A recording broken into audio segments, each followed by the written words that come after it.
Hello hi guys welcome to my mini new blog. तो आज सकाळ सकाळ ब्लॉग स्टार्ट होची जाइतली माछ मार्केट माछ आनिया पे घरे माछ आस साला पर एक्चुअली चा करा हितला घरे तो टी चा पी देली। चा पी पिया साला पर 12टा बेले देखली माछ धरा होतला गड़िया रे। बापा और देबू काका आसथिले हम घर पाखरे जने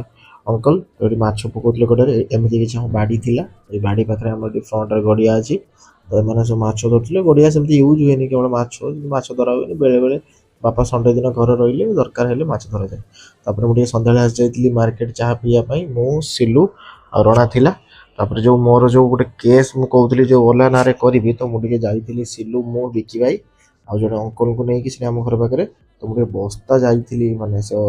आडभोकेट सागर कथा तो ये जीवा बाटे आम राजघाट पाखे चाह एका पिउतले तो आम मुझे अंकल आ विजय चाह पिउते तो सिलु से बस थंडा पिउतला। तापर से अंकल टे एक्चुअली जो दुकान रे चाह पिउतले से आम जलेश्वर माने से जो आंटी का घर अंकल से विषय में मत कहते आम ये सब बस कथा होते से जीवा बाटे कथा हो सारा पर आम जाइए से आडभोकेट पाक से देखा करके आसला रात 9टा 9:30 जाइला। तो घरे कौन अंडा तरकारी खाई तो सिलु कहला जीवा चिकेन आने तो से जलेश्वर पुणी आम अंकल का घर छाड़ी आसिकी राति 9:30 10टा बजलान से आसते आम चिकेन टे कषा नाप चिकेन कषा नहीं आम घर को जाऊे लिटू अलरेडी खाई सारी पुणी डबल खाई थोड़े खाई तो लुबरे डबल आई कहमी तो कालू